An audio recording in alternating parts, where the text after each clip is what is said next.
Bonjour, ceci est une redite sans montage de l'exposé que j'ai fait tout à l'heure au séminaire Code Source et dont l'enregistrement audio n'a pas fonctionné. Je vais donc parler de la négociation de format dans LibAV-Filter et pour commencer, je vais expliquer ce que c'est que LibAV-Filter.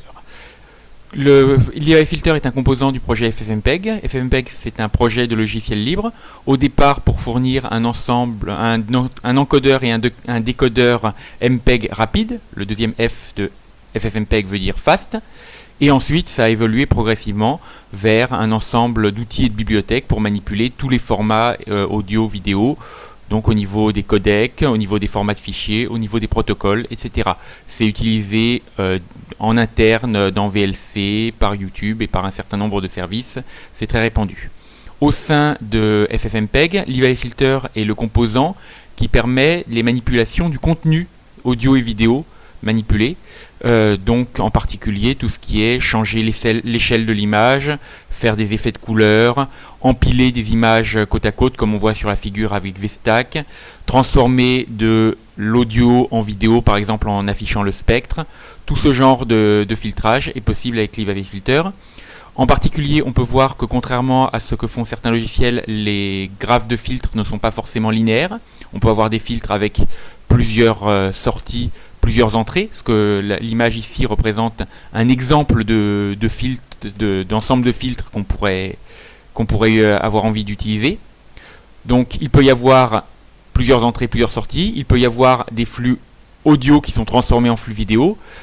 Bref, plein de possibilités. Il peut même éventuellement y avoir des boucles en théorie, mais je ne crois pas qu'il y ait de filtres qui en tirent parti actuellement. Dans toute cette histoire, ce que j'appelle format, c'est la manière dont sont représentées en mémoire les données audio et vidéo au niveau des liens qu'on voit entre les filtres. Ces formats sont décrits par...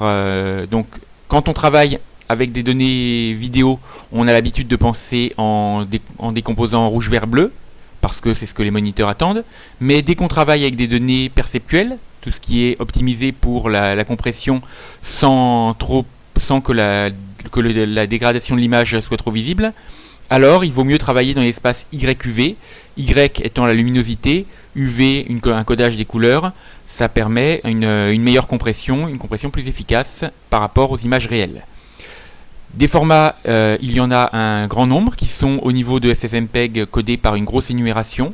Chaque fois qu'un nouveau format est nécessaire, on ajoute un élément à l'énumération. On voit dans la liste un certain nombre d'exemples.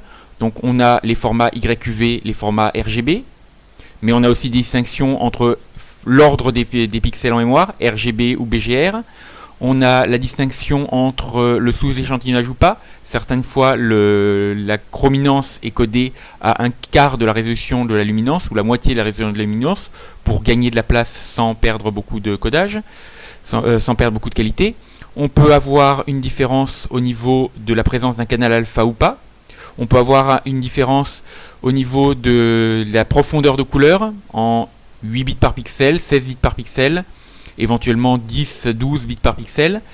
Il y a aussi des différences d'endianness, mais ça, il est largement considéré que c'était une erreur de l'introduire. Il y a aussi des différences sur le stockage en mémoire. Est-ce que les pixels sont entrelacés? C'est souvent le cas pour rouge, vert, bleu. Premier pixel rouge, vert, bleu. Deuxième pixel rouge, vert, bleu. Dans un seul bloc de mémoire. Ou autrement, pour les formats YUV, c'est souvent au contraire les données Y dans un bloc de mémoire, les données U dans un bloc de mémoire, les données V dans un bloc de mémoire. Il peut y avoir aussi des formats à palette et certains formats qui sont un petit peu exceptionnels, qui sont spécialisés pour c'est pas vraiment des images, c'est des formats prévus pour les décodeurs matériels. Il faut envoyer les données quasiment non décodées mais remises dans la bonne structure. Il y a pour le moment 187 formats et il y en a de nouveaux qui sont ajoutés régulièrement. Il y avait récemment une discussion sur la mailing list pour en ajouter un nouveau. Il y a la même chose pour les formats audio avec du plus simple, du plus compliqué. Le plus simple, c'est qu'il y a peu de formats possibles, 3 formats d'entier, 2 formats de flottant, avec la distinction entrelacé ou planaire, ça fait 10 formats au total. Mais ce qui est plus compliqué, c'est qu'il y a la question de la fréquence d'échantillonnage et la question de la disposition des canaux. C'est-à-dire que si on a 4 canaux, il faut savoir si c'est 2 canaux devant et 2 canaux derrière, ou bien 2 canaux devant, un canal au milieu et un caisson de basse. Ça fait une différence et il faut la gérer. Au niveau de FFmpeg, donc le format c'est encore une énumération, la disposition des canaux c'est un champ de bits, un bit par position possible pour le canal, et des macros pour définir les dispositions fréquentes qu'on trouve dans les formats standardisés. Il y a certains autres aspects du format qui ne sont pas pris en charge par la négociation de format parce que elles sont imposées par les filtres, et j'y reviendrai. Donc, au niveau des décodeurs, il n'y a pas besoin de négocier le format. Le format est imposé par les données qu'on est en train de décoder. Si on est en train de décoder un PNG 16 bits avec canal alpha, eh bien on décode dans un format à 16 bits par composante avec canal alpha. Si on est en train de décompresser un film H264, on va décompresser en YQV parce que c'est ça que H264 utilise. Au niveau des encodeurs, il y a une liste. On voit la structure AV codec qui décrit les encodeurs. Il y a une liste des différents éléments supportés. Les fréquences d'échantillonnage supportées, les formats de pixels, les formats d'échantillons, les dispositions. Et il y a l'exemple de l'encodeur Opus qui déclare sa liste de formats supportés, 16 bits et flottants, la liste des dispositions de canaux, qui est la même que Vorbis, donc c'est un tableau qui est partagé, la liste des fréquences d'échantillonnage, et donc c'est déclaré dans l'encodeur. Au niveau des filtres, c'est plus compliqué parce qu'un filtre, en général, a plusieurs entrées-sorties. Les filtres les plus simples ont une entrée, une sortie, et il peut y avoir des contraintes de cohérence dans le format choisi pour l'entrée et pour la sortie. Par exemple, la plupart des filtres font des traitements relativement simples sur le contenu de l'image. Ils ne vont pas recopier toutes les données, et encore moins convertir toutes les données. Ils vont garder les données telles quelles, juste les modifier un petit peu. Certains filtres ne vont même pas modifier le contenu des images, mais modifier leur timing ou leurs métadonnées, et ça peut se faire dans n'importe quel format, mais le format ne change pas entre l'entrée et la sortie. Les solutions pour gérer ça, implémenter tous les formats dans tous les filtres, c'est beaucoup trop de travail.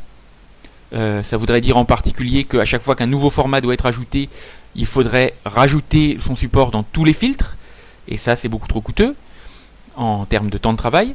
On pourrait utiliser du code générique qui fonctionne pour tous les formats, mais c'est beaucoup plus compliqué à optimiser. Or, FFmpeg a de grosses contraintes de performance, puisqu'on veut très souvent décoder des vidéos en temps réel, et dès qu'on a des ordinateurs un petit peu plus rapides, on préfère tout de suite passer de Full HD à 4K, mais multiplier la résolution par 4, plutôt que gaspiller le temps supplémentaire à décoder dans des formats, à décoder un truc moins optimisé. L'autre solution du même genre consisterait à utiliser un format universel avec pas de sous-échantillonnage, profondeur maximale, de manière à coder sans perte tous les autres formats. Mais là encore, la conversion du format d'entrée dans le format universel est coûteuse, la conversion du format universel au format de sortie est coûteuse, et le travail dans le format universel lui-même est coûteux, puisque plus de profondeur, ça veut dire plus de bande passante mémoire, pas de sous-échantillonnage, ça veut dire 4 fois plus de travail pour les plans de chrominance. Bref, c'est pas praticable. Donc la solution, c'est d'essayer de choisir un format qui fonctionne le plus possible pour tous les filtres utilisés dans le graphe. Et si ce n'est pas possible, on insère des filtres de conversion à des endroits astucieux, de préférence le moins possible, et en tout cas de manière à optimiser les choses. Comme c'est l'habitude avec FFmpeg, les choses sont optimisées en premier lieu pour les cas utiles et pour les cas les plus fréquents. Et ensuite, on rajoute petit à petit les cas nécessaires ou des correctifs pour les cas où ça ne marche pas bien. Les cas les plus fréquents, c'est, comme je l'ai mentionné tout à l'heure, les filtres qui laissent passer leurs données en les modifiant légèrement. Et donc, ces filtres doivent sont implémentés pour un petit nombre ou un grand nombre de formats, mais doivent avoir le même format à l'entrée et à la sortie, ou aux différentes entrées et à la sortie. Et l'autre cas commun, c'est les filtres qui font des conversions en interne, et dans ce cas-là, ils n'ont pas de contrainte de cohérence, parce que s'ils font de la conversion, ils peuvent convertir dans n'importe quel format. Les deux exemples typiques, c'est les filtres de conversion, Scale pour la vidéo, Resample pour l'audio. Il s'appelle comme ça parce que Scale, c'est le filtre pour faire une mise à l'échelle de l'image, changer la résolution. Et dès qu'on change la résolution, il y a plein d'arithmétique pour interpoler les pixels. Quand on en est là, on peut aussi bien faire un changement d'espace de couleur ou un changement de disposition en mémoire. Et pareil pour Resample, quand on fait l'arithmétique pour changer la fréquence d'échantillonnage, on peut aussi bien faire l'arithmétique pour passer de stéréo à mono. Il y a également des cas moins communs. Je vais citer quelques exemples. Il y a le filtre Amerge qui permet de fusionner deux flux vidéo pour en faire un seul. Et donc, si on a 2 canaux d'un côté, 4 canaux de l'autre, on a 6 canaux en sortie. Donc, il y a de l'arithmétique à faire. Le nombre de canaux en sortie, c'est la somme des canaux en entrée. Le deuxième exemple, le filtre Overlay qui permet de mettre une image par-dessus l'autre. Les deux images doivent avoir à peu près le même format, mais l'image de devant peut avoir un canal alpha, ça peut être utile même, alors que l'image de derrière n'est pas du tout obligée d'avoir un canal alpha. Il n'y a pas besoin de cohérence au niveau du canal alpha. Je mentionnais aussi le filtre histogramme qui peut travailler avec plein de formats différents, mais qui a besoin que la profondeur soit la même en entrée, en sortie, parce que c'est comme ça qu'il est implémenté. Donc comment c'est implémenté en pratique dans l'IBAV Filter? Tout d'abord, je vais montrer les pièces du puzzle, comment les filtres peuvent déclarer leurs contraintes et ce qu'ils sont capables de faire. Comment ensuite on organise ces contraintes de manière à trouver quels sont les bons formats utilisés sur les différents liens dans le filtre. Et pour finir, comment on gère les cas particuliers, les cas où les résultats ne sont pas bons ou les cas plus compliqués. Donc j'ai sur ce dessin l'organisation avec à gauche un filtre en entrée, à droite un filtre en sortie. Le tout est connecté par une structure AV Filtered Link, c'est un lien. Donc la sortie du filtre de gauche est connectée au lien qui est connecté à l'entrée du filtre de droite. Et le lien contient des pointeurs vers la liste des formats supportés par le filtre côté gauche, le filtre côté droit. Cette structure, c'est la structure que j'ai écrite juste au-dessus, AV Filter Format. C'est à la base un tableau, un pointeur sur un tableau entier parce qu'on veut que ce soit aussi bien des énumérations pixel format que sample format, selon si c'est de l'audio ou de la vidéo, avec la taille du tableau. Et là où cette structure dépasse un peu le cas du tableau, c'est qu'elle a un pointeur arrière.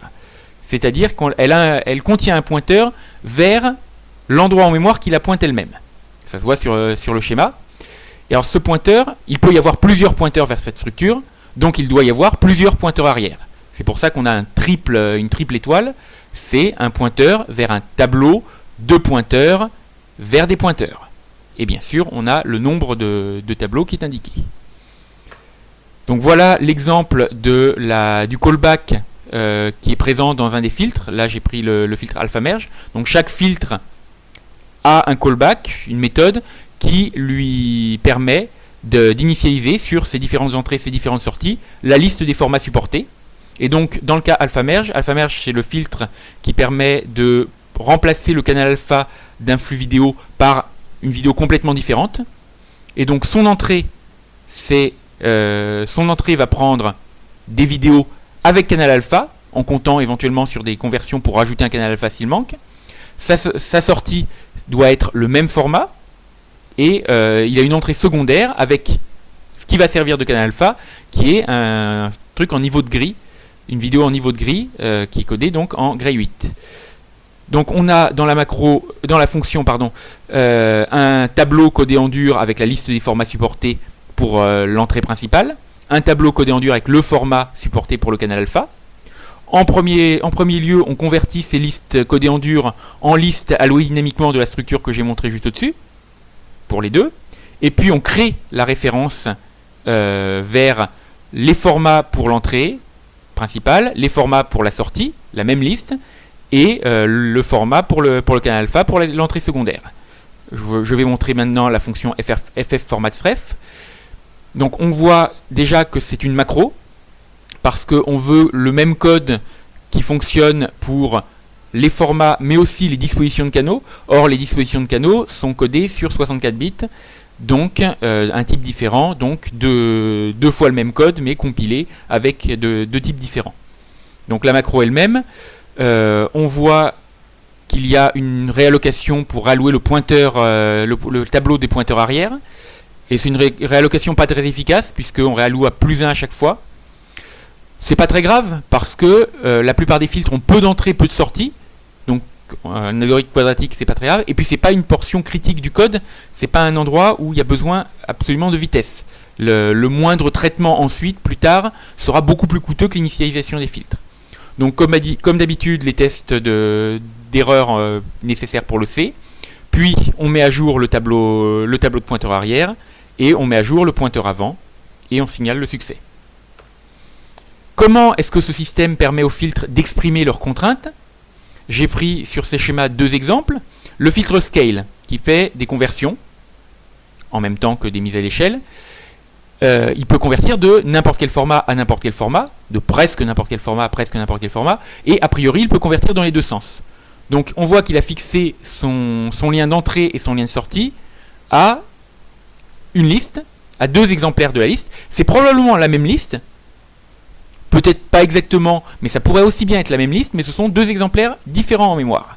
Alors que le filtre VStack, qui permet de mettre plusieurs vidéos les unes en dessous des autres en une seule vidéo, toutes les vidéos doivent avoir le même format, et bien toutes ces entrées et sa sortie pointent vers le même exemplaire en mémoire de la liste. Comme c'est assez fréquent qu'un filtre ait besoin de pointer vers le même exemplaire en mémoire de la liste, ça a été implémenté par des fonctions auxiliaires, en l'occurrence à nouveau implémenté par des macros pour fonctionner avec les dispositions. Donc voilà les détails de cette fonction. On parcourt la liste des entrées. On ne refait pas si l'entrée a déjà été faite, parce que le filtre pourrait accepter toutes les entrées, sauf une, qui aurait une liste différente qui a déjà été mise. Même chose pour la sortie, et si par hasard on n'a rien fait, on libère la liste quand même. Petit détail d'implémentation, dans les versions plus récentes de FFmpeg, le test d'erreur au début, on a remplacé IveErrorBug par IveErrorUnknown, parce qu'on s'est dit que si on passait nul, c'était pas qu'on s'était trompé, qu'on avait oublié d'allouer la liste juste avant, c'était que l'allocation mémoire avait échoué, et donc plutôt que de faire le test et pour l'allocation mémoire, puis pour tester que les formats ont réussi, eh bien on regroupe les tests en une seule fois. Et de même, ça a été changé plus récemment, à peu près en même temps, pour libérer les listes en cas d'échec de réallocation des tableaux arrière, de sorte qu'il n'y ait pas de fuite de mémoire. Comme de toute façon il s'agit d'API internes, on a le contrôle sur les appelants, donc on n'a pas de risque d'embrouiller l'appelant à faire des libérations de mémoire qui ne correspondent pas aux conventions de code habituelles. Donc une fois qu'on a ces listes qui sont déclarées au niveau de chaque filtre, il faut bien, donc chaque lien entre filtres a la liste supportée par le filtre d'entrée et la liste supportée par les filtres de sortie. Là j'ai dessiné un exemple avec un filtre à gauche qui peut supporter les formats YQV avec ou sans sous-échantillonnage et en 8 ou 10 bits par pixel, et à droite les formats YQV avec ou sans sous-échantillonnage, et cette fois-ci avec ou sans canal alpha. Et donc il faut sur le lien ne garder que les éléments communs à ces deux listes, donc c'est les formats YQV avec ou sans sous-échantillonnage, mais forcément 8 bits sans canal alpha. Donc c'est ce que dans le code, faire cette intersection entre deux listes, c'est ce qu'il appelle merging. Et voilà la fonction qui fait la fusion. Donc à nouveau, c'est une macro. On prend le plus petit nombre d'éléments parce qu'on sait que l'intersection de deux ensembles ne va pas être plus gros que le plus petit des deux. On alloue un tableau. Peut-être qu'il est un petit peu trop gros, mais c'est pas trop grave parce que c'est du provisoire. Et de toute façon, c'est pas très gros. Puis on parcourt les deux listes avec deux boucles imbriquées. On voit que c'est un algorithme qui est totalement quadratique, uniquement optimisé pour des petites listes. Et si on a un format en commun, on l'ajoute avec un test préalable pour éviter, il y a le risque qu'il y ait deux fois le même format dans... S'il y a deux fois le même format dans une liste, ou trois fois le même format dans une liste, trois fois le même format dans l'autre liste, quand ils seront mis en rapport, ça fera 9 fois la correspondance, et donc ce sera ajouté 9 fois, ça risque de dépasser de la condition du cardinal de l'intersection. Donc à la place, on teste. D'ailleurs, dans la mesure où les listes viennent du code interne, ce serait plus logique d'avoir une assertion pour vérifier ça qu'un message d'erreur destiné à l'utilisateur. Si l'intersection est vide à la fin, donc si k égale 0, k c'est le nombre d'éléments qu'on a rajouté dans la liste et on le met dans ret_nb, si ce nombre est 0, c'est que l'intersection est vide. Dans ce cas-là, on considère qu'il y a échec de l'intersection. S'il n'y a pas échec de l'intersection, alors on va mettre à jour, utiliser les pointeurs arrière pour mettre à jour tous les pointeurs vers les anciennes listes, les remplacer par des pointeurs vers la nouvelle liste. Voilà la macro mergeref. À nouveau, c'est une macro, toujours pour la même raison. Donc on voit sur le dessin de gauche des pointeurs, les deux listes pour un filtre et l'autre filtre. Sur le dessin de droite, tout est devenu des pointeurs vers une seule liste. Il est indispensable de changer non seulement les pointeurs sur le lien au niveau duquel on vient de faire l'intersection, mais aussi tous les autres pointeurs qui pointent vers ces mêmes listes. C'est comme ça que la contrainte est implémentée. Donc, comme c'est assez direct comme fonction, on réalloue les tableaux avec la taille somme des deux. On notera que par rapport à la macro juste avant, on aurait pu faire une seule réallocation directement à la même taille, mais là encore, c'est pas grave, c'est pas une partie critique du code. Et puis, on met à jour les références avant, les références arrière, et on libère les deux listes originales. Une fois que ceci est fait, une fois qu'on a ces pièces du puzzle, il faut mettre tout ça ensemble, c'est-à-dire interroger les filtres et choisir les formats. Donc, première étape, interroger tous les filtres, une boucle qui parcourt l'ensemble des graphes. On teste si le filtre a déjà déclaré ses formats. J'expliquerai un petit peu plus tard pourquoi c'est nécessaire que les filtres puissent redéclarer, pourquoi cette fonction est appelée plusieurs fois sur le même graphe. Ensuite, si le filtre a une méthode pour déclarer les formats, on l'appelle. Et éventuellement, on complète pour ce qu'il n'a pas fait avec les valeurs par défaut. Et sinon, on a une fonction qui met toutes les valeurs par défaut pour les quelques filtres qui n'implémentent pas la méthode. Et donc, toujours test d'erreur. Et si tout réussit, on met à jour des statistiques pour savoir combien de filtres ont déclaré leur format. Une fois qu'on a interrogé les filtres, on va faire l'intersection sur tous les liens. On fait l'intersection. Donc voilà, une boucle sur tous les filtres, une boucle sur toutes les entrées du filtre. Tous les liens sont reliés à une entrée et une sortie, donc là on a bien parcouru tous les liens. Et on appelle la fonction qu'on vient de voir sur ce lien. Si la fusion échoue, alors on note qu'il y a besoin d'une conversion, et c'est ce qu'on va voir juste maintenant. S'il y a besoin d'une conversion, assez directe, on crée un filtre de conversion. Donc voilà, si c'est de la vidéo, eh bien on utilise le filtre scale. On insère ces paramètres qui sont des options globales fournies par l'utilisateur ou prises par défaut. On crée le filtre et on l'insère au niveau du lien, au milieu du lien. Juste après ça, je n'ai pas cité le code correspondant. Il faudra interroger le filtre de conversion pour ses formats, puis refaire l'intersection à son entrée, à sa sortie. Et là, si cette fois-ci l'intersection échoue, c'est qu'il y a quelque chose qui va vraiment mal dans l'histoire. Donc, on renvoie un message à l'utilisateur. A priori, ça ne devrait pas échouer. Ça n'arrive essentiellement que quand on est en train de débugger quelque chose parce qu'on a fait des gros changements au code. Donc, une fois qu'on a fait toutes ces intersections, on a des grosses composantes connexes du graphe qui pointent toutes vers la même liste de formats supportés. Il va falloir choisir le bon format parmi cette liste. Pour certaines composantes connexes, il n'y a pas de difficulté parce que le bon format, de toute façon, il y a un seul format dans la liste. En particulier, tout ce qui est connecté à l'entrée du graphe. L'entrée du graphe, le format est déterminé par le format des données qui vont être fournies en entrée. Donc, il n'y a pas le choix. La liste est un singleton, il n'y a rien à faire. Si la liste n'est pas un singleton, il reste à choisir le format. Pour ça, on a une astuce. On fournit à la fonction qui choisit le format un autre lien, qui est appelé ref ici. cet autre lien a déjà été choisi, et on va l'utiliser comme référence. On va chercher à choisir un format qui est similaire au format déjà choisi sur ce lien. L'idée, c'est que si on a un filtre qui fait des conversions, on ne veut pas qu'il fasse une conversion trop compliquée. Donc, on veut choisir un format qui ressemble. En particulier, on veut éviter de perdre le canal alpha. Si le format de référence a un canal alpha, on va donner priorité aux formats qui ont un canal alpha. Si le format d'entrée n'a pas de canal alpha, on va donner priorité aux formats d'entrée qui n'ont pas de canal alpha. Même chose pour le codage des couleurs, etc.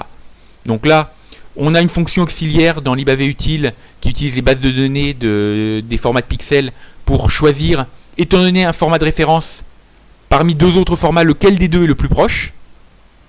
Et on parcourt la liste de tous les formats proposés et on garde le meilleur par rapport au format de référence. Quand ça réussit, on met ce format en tête de liste. On ne s'embête pas à garder celui qui était en tête de liste parce qu'il va servir à rien. Puis, on choisit effectivement ce format-là pour le format du lien. Donc, c'est l'élément 0, on le met dans le format du lien. Et ensuite, on n'a plus besoin de la liste, donc on supprime les deux références. Entrée, sortie, de toute façon c'est la même, puisqu'on a déjà fait l'intersection. Mais attention, il y a d'autres pointeurs vers ces deux listes. Et ces autres pointeurs, plus tard, on va aller choisir le format. Donc avant de libérer les listes, avant de supprimer les références, on va réduire ces listes à un singleton pour forcer plus tard le choix de ce format-là.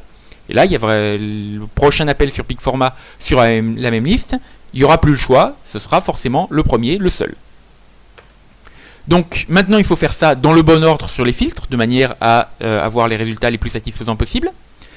La première chose à faire, c'est de faire tous les liens où il y a un seul format. Voilà, s'il y a un seul format, on le prend, voilà, c'est fait. Donc une boucle sur toutes les entrées du filtre, s'il y a un seul format, on le fait. Boucle sur toutes les sorties, s'il y a un seul format, on le fait.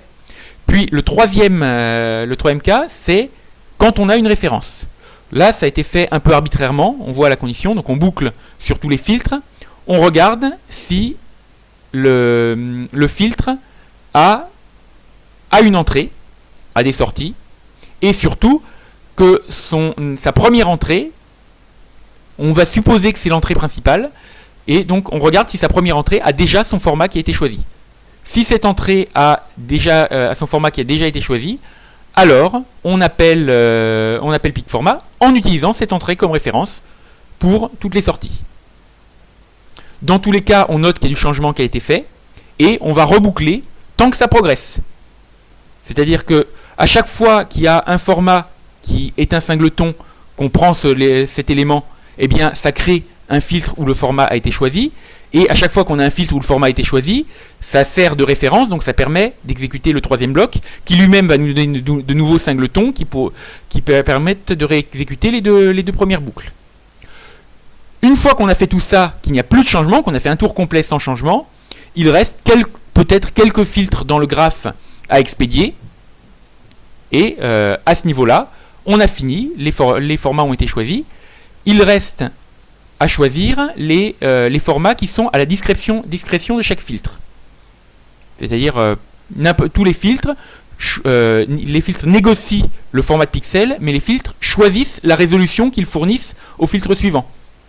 La plupart du temps, c'est la même résolution, mais le filtre qui rogne les bords de l'image, il fait une petite soustraction pour choisir la résolution.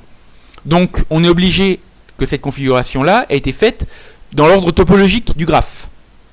Pour implémenter ça, il a été choisi une structure récursive. Donc on boucle sur tous les filtres.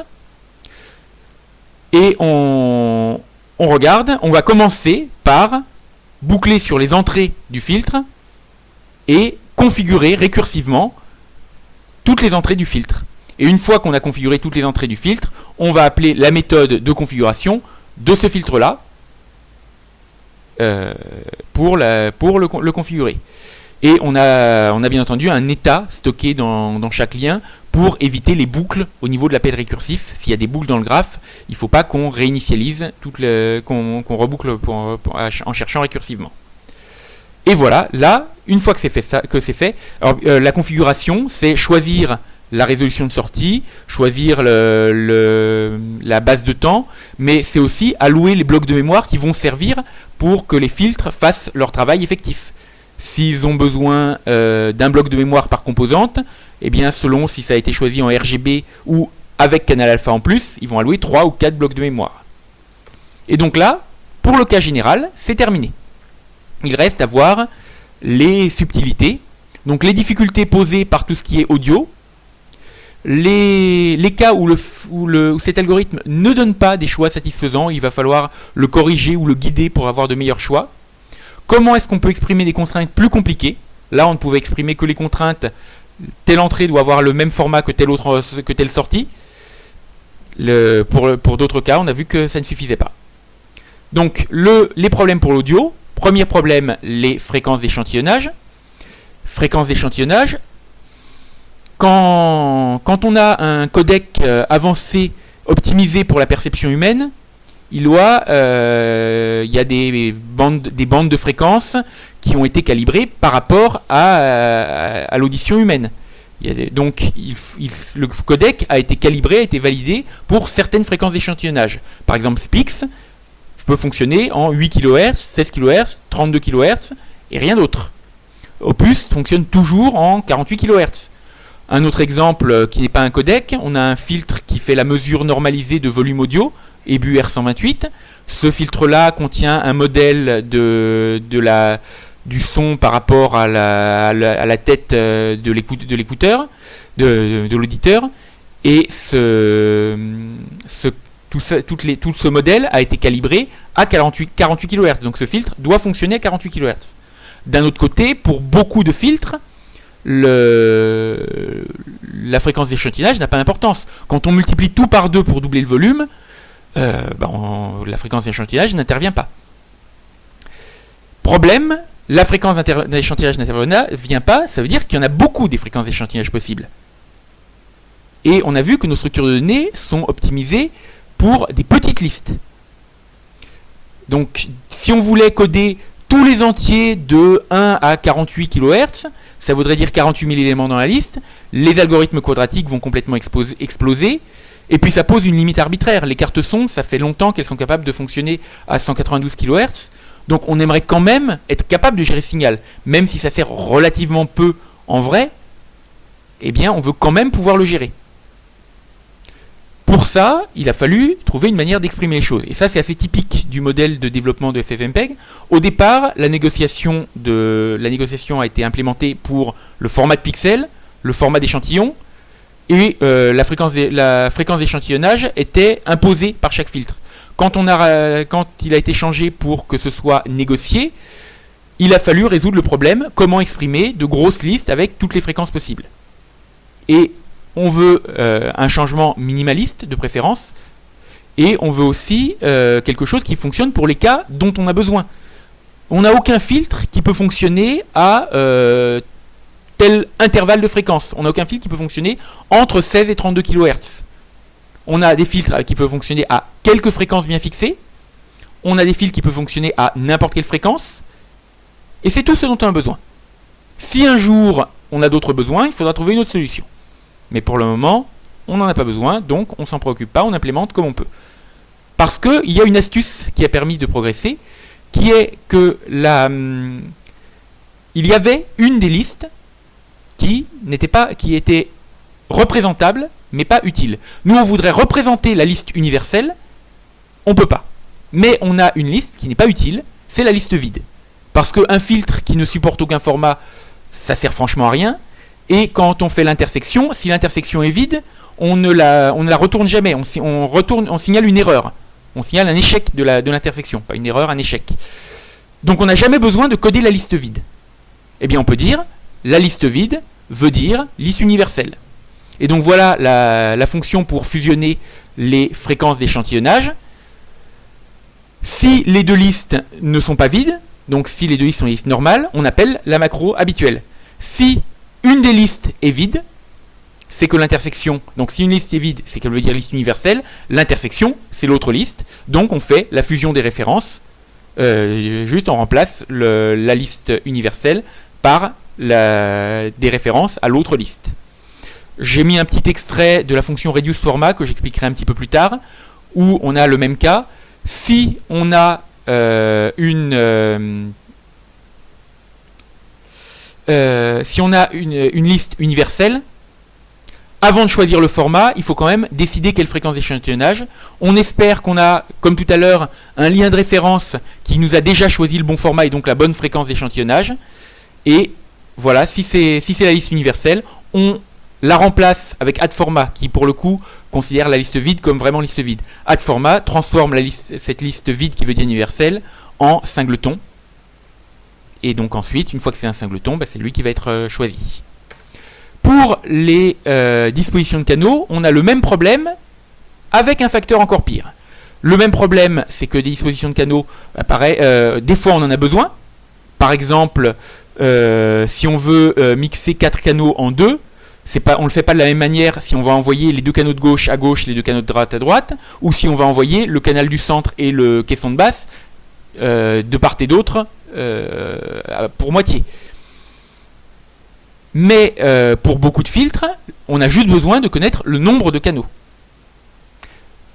Alors, pour les dispositions, même sans algorithme quadratique, 2 puissance 63, c'est beaucoup trop. Et on a un troisième problème qui vient se poser, qui est un problème politique, qui est que la négociation de la disposition de canaux a été implémentée il y a 5 ans. Il y a eu une dispute entre développeurs qui a conduit à un fork entre d'un côté AVConv, de l'autre côté FFmpeg.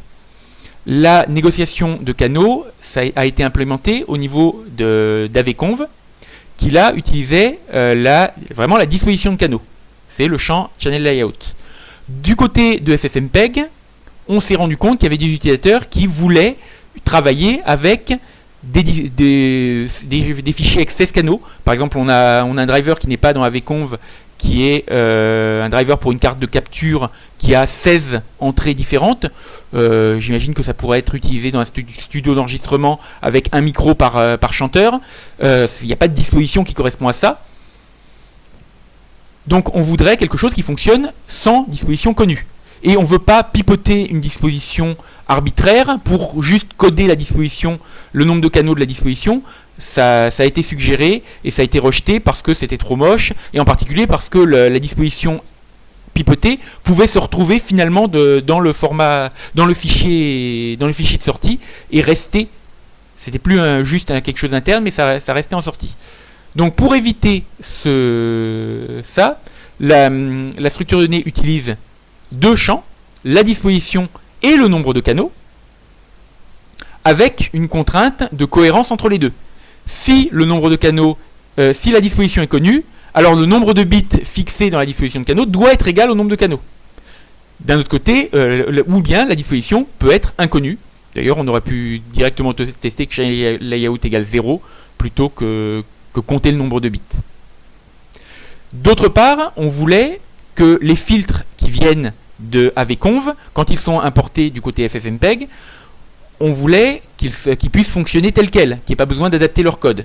Or, ces filtres-là, eux, n'ont pas le champ channels, ils sont obligés de compter les bits dans le champ channel layout.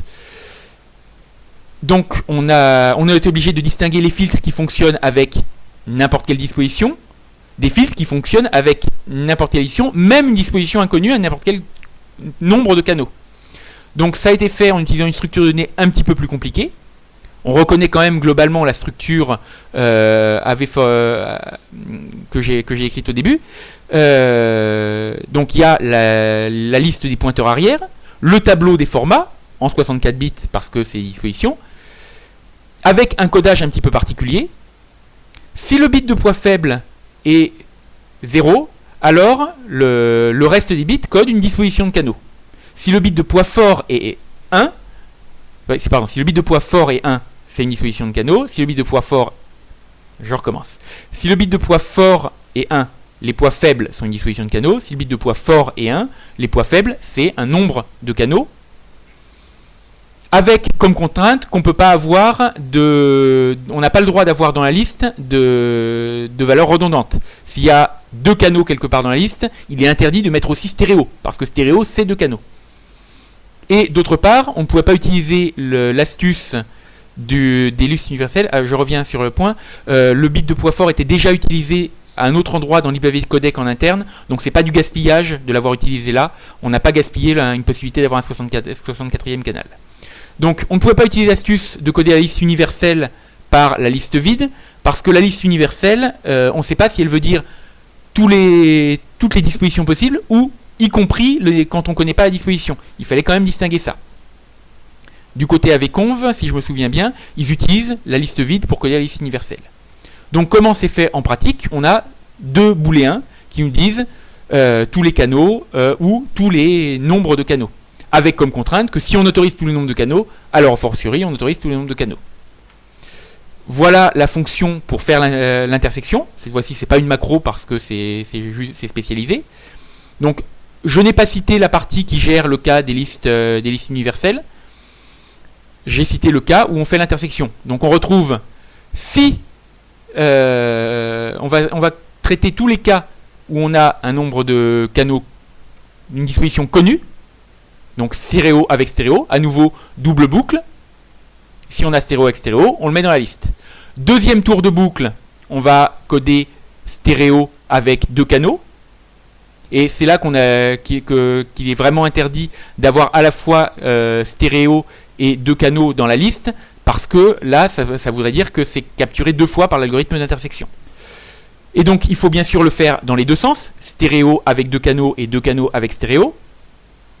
Et pour ça, petite astuce de rien du tout, on fait deux tours de boucle en échangeant à la fin les deux variables. Donc premier tour de boucle, on fait l'intersection stéréo avec deux canaux, puis on échange les deux variables, on refait un tour de boucle, donc ça fait l'intersection dans l'autre sens, et on rééchange les deux variables pour les remettre à leur place et pour faire la suite. La suite que j'avais pas la place de mettre, c'était faire deux canaux avec deux canaux s'il y en a.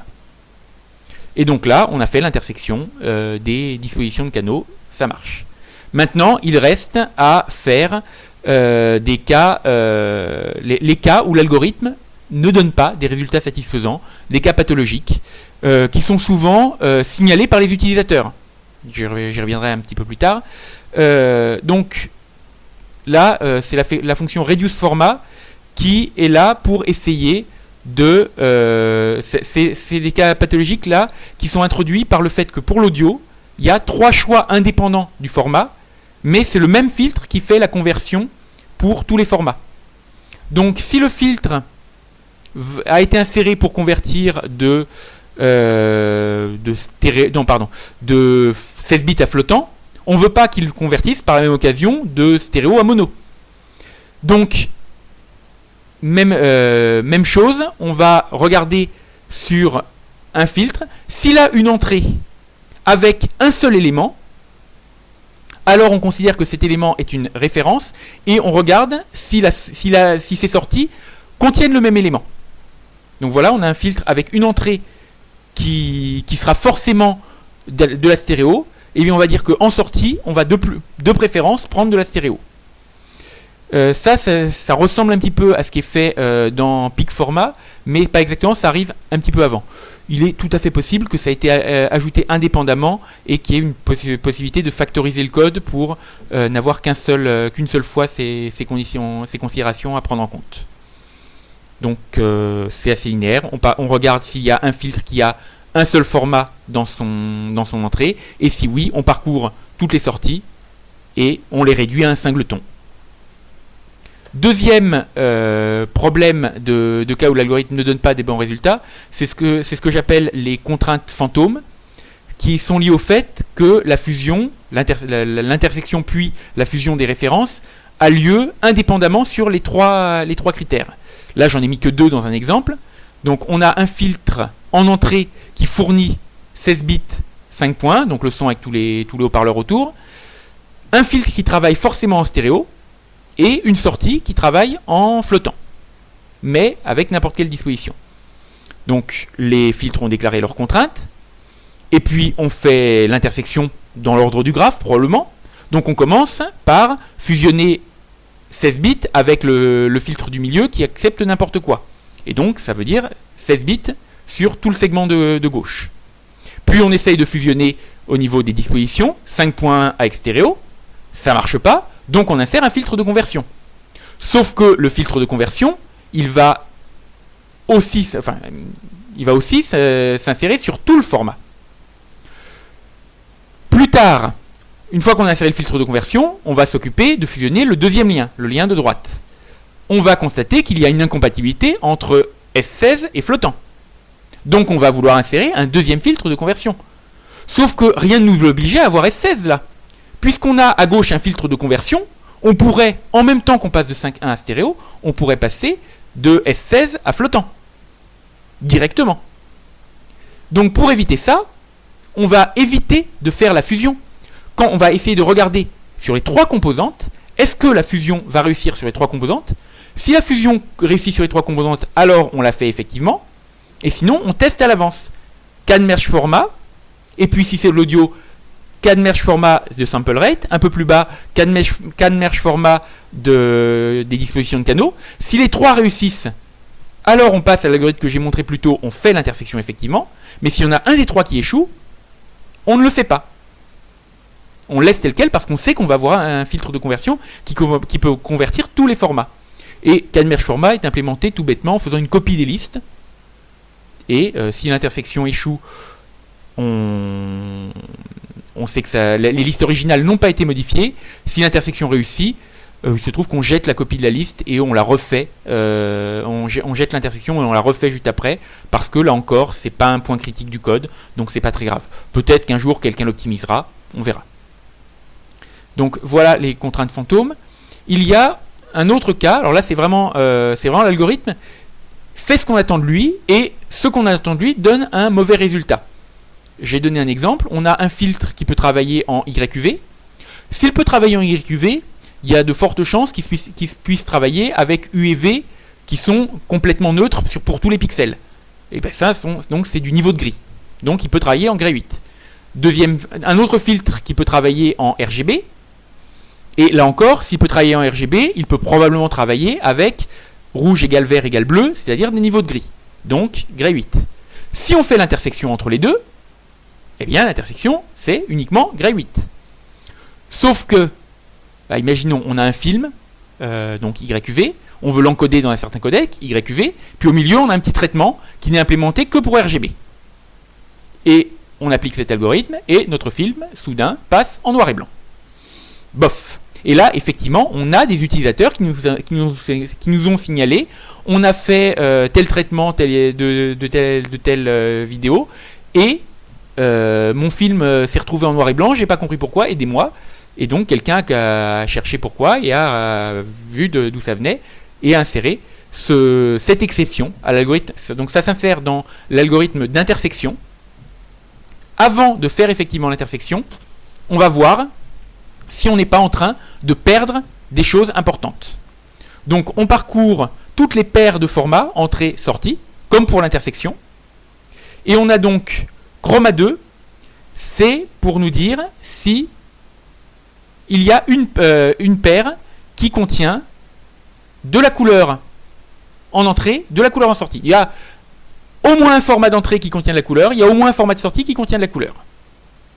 Tous les deux. Et chroma 1, c'est il y a un format qui est le même en entrée et en sortie qui contient de la couleur. Si chroma 2 est supérieur à chroma 1, c'est-à-dire s'il y a de la couleur en entrée, de la couleur en sortie, mais pas dans un format connu, puisque chroma 1 est 0, alors eh bien, on va prétendre que l'intersection n'a pas pu marcher. On refuse de ne garder que des formats en niveau de gris si on a de la couleur en entrée, si on a de la couleur en entrée en sortie. On préfère convertir plutôt que de passer en noir et blanc. Et on fait la même chose au niveau du canal alpha. On ne veut pas non plus perdre le canal alpha, pas plus qu'on veut perdre la couleur. Donc maintenant, comment est-ce que les filtres peuvent exprimer leurs contraintes plus compliquées ? Alors là, l'algorithme a été implémenté au départ pour le filtre Amerge, et donc c'est ça que j'ai pris en exemple. On a autorisé les filtres, quand on leur demande la liste des formats supportés, on a autorisé à dire « je ne sais pas encore, redemande-moi plus tard », avec le code d'erreur Unix très utilisé, again, il faut recommencer. Donc voilà l'exemple de Amerge qui va consulter les formats supportés de l'autre côté de son lien en regardant si ça a déjà été fait. Et si ça a déjà été fait, on prend arbitrairement le premier. Arbitrairement le premier parce que on suppose que le format que c'est relié assez directement à l'entrée. Et l'entrée, il n'y a qu'un seul format, c'est le format des données qui sont en train d'être décodées. Ça marche globalement assez mal, parce que dès qu'il y a un filtre de conversion, ce sera plus forcément le bon format qui sera en tête de liste. Et d'autre part, on connaît le problème habituel en restaurant, à la fin du repas, je prends un dessert, si d'autres personnes prennent un dessert, dès qu'il y a beaucoup de personnes qui font la même remarque, ça bloque.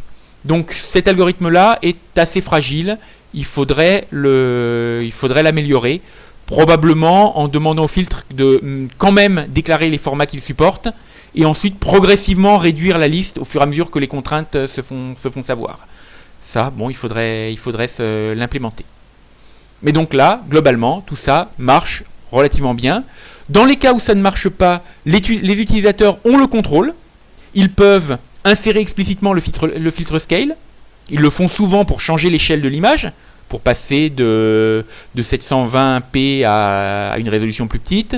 Même chose pour Resample. Mais ils peuvent aussi l'insérer juste là pour autoriser une conversion à ce niveau-là. Et il y a aussi le filtre format qui permet d'imposer un certain format. On lit un format ou d'ailleurs plusieurs formats. On liste la liste des formats autorisés à cet endroit-là. Et donc on peut forcer tel format à cet endroit-là. L'autre gros truc que tout le monde attend et que personne n'a encore eu le courage d'implémenter, c'est la reconfiguration du graphe pour le changement de format à la volée. On a enregistré à la télé, on a l'émission qui s'arrête et qui passe aux pubs. Les pubs sont toujours tournées dans une super résolution alors que l'émission pas forcément. Et du coup, on est obligé, on a un changement de format au milieu. Il y a quelques filtres qui fonctionnent bien avec les changements de format. Par exemple, le filtre scale, il prend n'importe quoi en entrée, il va toujours ressortir la même résolution. Et donc ça a été incorporé au niveau des tests de cohérence interne dans les traitements du filtre. On teste si le format ne change pas intempestivement, et il y a quelques exceptions où les changements de format sont autorisés, mais c'est des exceptions et c'est du bricolage. On voudrait vraiment une reconfiguration où les filtres peuvent réallouer leur buffer, où le format, où c'est pas juste les formats imposés par les filtres qui sont renégociés, c'est vraiment les formats négociés qui sont renégociés. Et ça, c'est pas mal de boulot. Il va falloir concevoir l'interface. Personne ne l'a encore fait. Mais donc, globalement, tout ceci marche relativement bien et les utilisateurs sont plutôt satisfaits. Merci de votre attention et désolé de ne pas avoir l'enregistrement original.